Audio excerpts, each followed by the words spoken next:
علیکم ورحمۃ اللہ وبرکاتہ۔ الحمدللہ رب العالمین والصلاة والسلام علی رسولہ محمد وعلی آلہ وصحبہ اجمعین، اما بعد۔ محترم بزرگوں، حاضرین مجلس، سامعین نظام، آج کے خطبے میں شیخ محترم نے احسان کے بارے میں قرآن اور حدیث کی روشنی میں ہمیں سمجھایا۔ احسان ایک ایسی صفت ہے کہ جس بندے کے اندر یہ صفت آ جاتی ہے وہ اللہ تعالیٰ کے قرب کا ذریعہ بنتی ہے اور اللہ تعالیٰ کی رضامندی کا ذریعہ بنتی ہے اور وہ بندہ اللہ کے قریب ہوتا ہے۔ اسی وجہ سے اللہ تبارک و تعالیٰ نے احسان کا ذکر قرآن کریم کے کئی مقامات میں فرمایا۔ اللہ تعالیٰ فرماتے ہیں وَأَحْسِنُوا إِنَّ اللَّهَ يُحِبُّ الْمُحْسِنِينَ، احسان کیا کرو کیونکہ اللہ تبارک و تعالیٰ احسان کرنے والوں کو پسند فرماتے ہیں۔ إِنَّ اللَّهَ مَعَ الَّذِينَ اتَّقَوْا وَالَّذِينَ هُمْ مُحْسِنُونَ،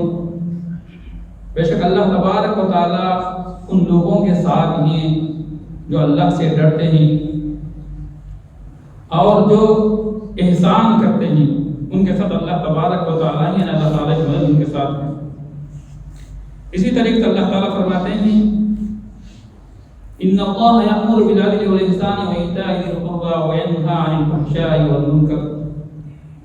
یعنی اللہ تبارک و تعالیٰ عدل و انصاف کا حکم دیتے ہیں اور احسان کرنے کا حکم ہمیں عطا فرماتے ہیں۔ اسی طرح اللہ تعالیٰ فرماتے ہیں ان المتقین فی جنات وعیون والذین یحب المحسنین، یعنی اللہ تبارک و تعالیٰ اللہ سے ڈرنے والوں کے لیے جنت کی خوشخبری دیتے ہیں اور اللہ تبارک و تعالیٰ احسان کرنے والوں کو پسند فرماتے ہیں۔ تو احسان ایک ایسی صفت ہے جو انسان کو، بندے کو اللہ کے تقرب کا ذریعہ بنتی ہے اور اللہ کے قریب کر دیتی ہے۔ احسان کسے کہتے ہیں؟ احسان کہتے ہیں ہر عمل کو صحیح ترتیب کے ساتھ تکمیل تک حسن خوبی کے ساتھ اس کو ادا کیا جائے۔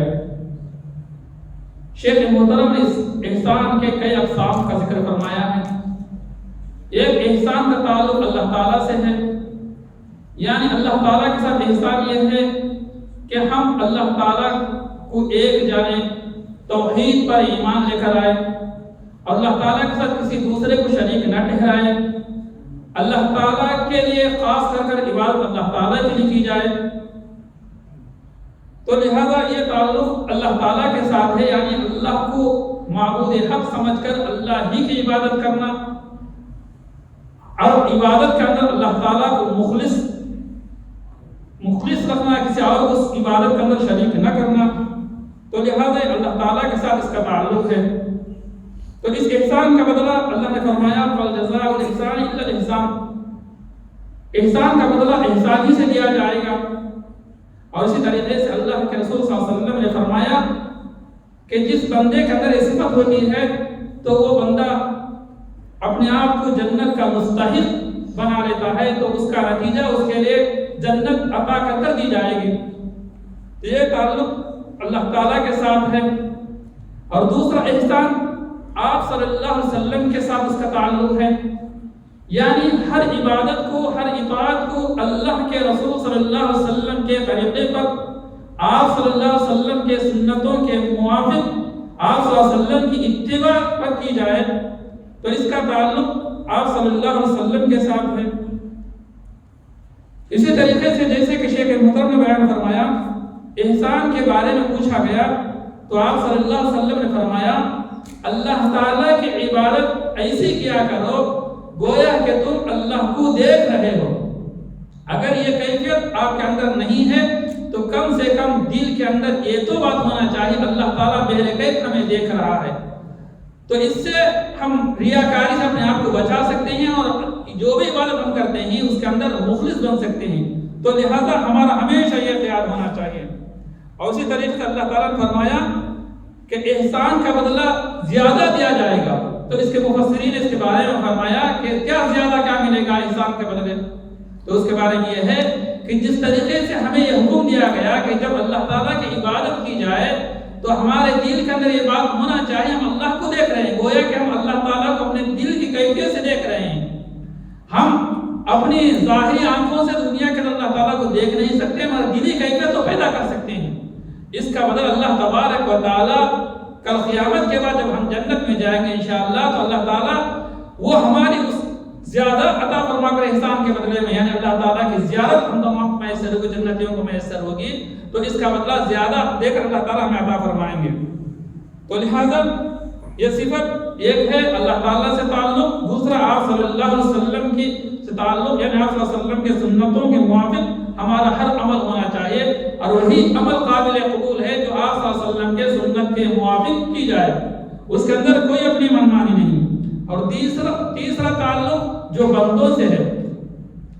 جس کے بعد اللہ تعالیٰ فرماتا ہے وَاعْبُدُوا اللَّهَ وَلَا تُشْرِكُوا بِهِ شَيْئًا وَبِالْوَالِدَيْنِ إِحْسَانًا وَبِذِي الْقُرْبَى وَالْيَتَامَى وَالْمَسَاكِينِ، پوری آیت کے اندر یعنی جیسے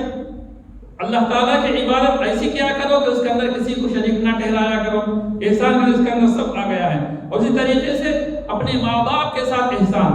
یعنی ان کے ساتھ اچھا برتاؤ، اچھے اخلاق سے پیش آنا، ان کی فرما برداری کرنا، ان کی اطاعت کرنا، ان کی نافرمانی نہ کرنا، انہیں نہ ستانا۔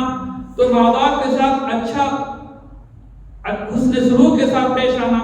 اور اسی طریقے سے اپنے پڑوسیوں کے ساتھ اچھا برتاؤ کرنا، ان کے ساتھ ہمدردی سے پیش آنا، ان کے ساتھ اچھا سلوک کرنا، اور اسی طریقے سے اپنے رشتہ داروں کے ساتھ ان کے ساتھ قطع رحمی سے اپنے آپ کو بچانا، صلہ رحمی کرنا، ان کے حق کو ادا کرنا، ان سے محبت کرنا، ان کے جو حقوق ہیں ان حقوق کو ادا کرنا، اور اسی طریقے سے تمام انسانوں کے ساتھ اچھا برتاؤ کرنا، کسی کو اپنے جانب سے نقصان نہ پہنچانا، تکلیف نہ پہنچانا۔ اور اسی طریقے سے احسان کے اندر یہ بھی آتا ہے کہ امر بالمعروف اور نہی عن المنکر، یعنی اچھائی کا حکم دینا، برائیوں سے روکنا، یہ تمام چیزیں بندوں سے اس کا تعلق ہے۔ تو لہٰذا اسی کے بارے میں اللہ تعالیٰ نے فرمایا وَقُلْ لِعِبَادِيَ يَقُولُوا الَّذِي أَحْسَنُ، یعنی اسی کے اندر اللہ تعالیٰ اپنے بندوں کو احسان کا حکم کرنے کا فرماتا ہے، اور شیطان سے اپنے آپ کو شیطان کی اتباع سے اور شیطان کے نقش قدم پہ چلنے سے ہمیں بچاتا ہے، رکنے کے لیے کہتا ہے۔ اور چوتھا تعلق جانوروں سے تعلق رکھتا ہے کہ یعنی جانوروں کے ساتھ اچھائی کے ساتھ پیش آنا، یعنی ان کے حق کو ادا کرنا۔ جیسے ابو ہریرہ رضی اللہ تعالیٰ عنہ سے مروی ہے کہ آپ صلی اللہ علیہ وسلم سے پوچھا گیا اے اللہ کے رسول صلی اللہ علیہ وسلم کیا ہمیں جانوروں پر بھی اجر ملے گا؟ تو آپ صلی اللہ علیہ وسلم نے فرمایا ہاں، اگر جانوروں کے ساتھ اچھا سلوک کریں گے، یعنی ان کے حق کو ادا کریں گے۔ ان کا حق کیا ہے؟ ان سے جتنی ہم محنت کرتے ہیں اتنا ہی ان کا خیال کیا جائے، ان کے کھانے پینے کا، اور اسی طریقے سے ان کو تکلیف نہ پہنچایا جائے اپنے ذریعے سے۔ تو لہذا یہ اگر جانوروں کا حق ہے، چاہے ہم جانور کے مالک ہو تب بھی، اگر ہم مالک نہیں ہی تب بھی، یعنی ہمیں جانوروں سے اپنی جانب سے کوئی تکلیف انہیں نہ پہنچائے، یہ جانوروں کے ساتھ تعلق ہے۔ جیسے ہم ذبیحہ کسی جانور کو ذبح کرتے ہیں تب بھی ہمیں یہ خیال کرنا چاہیے جتنا آسانی کے ساتھ ہم اسے اس ذبیحہ کو ذبح کریں گے اتنا آسانی کے ساتھ، یعنی چاقو تیز کر لیا جائے، اور اسی طریقے سے کسی جانور کو دوسرے جانور کے سامنے ذبح نہ کیا جائے، کیونکہ ان کے اندر ایک احساس ہوتا ہے۔ ہم دیکھتے ہیں کہ جانوروں کے ساتھ دوسرے جانور کو جب ذبح کیا جاتا ہے تو دوسرا جانور تڑپ جاتا ہے، کیونکہ انہیں بھی احساس ہوتا ہے۔ تو لہذا جتنا ہمیں ہو سکے کہ دوسرے جانوروں کو تکلیف دینے سے اپنے آپ کو بچائیں، یہ اگر جانوروں سے اس کا تعلق ہے۔ تو بہرکیف ہم احسان کے اندر اتنا مضبوط ہونا چاہیے، وہ مقام تک پہنچ جانا چاہیے کہ ہمارا یقین بن جائے کہ ایاک نعبد و ایاک نستعین، یعنی ہماری ہر عبادت اللہ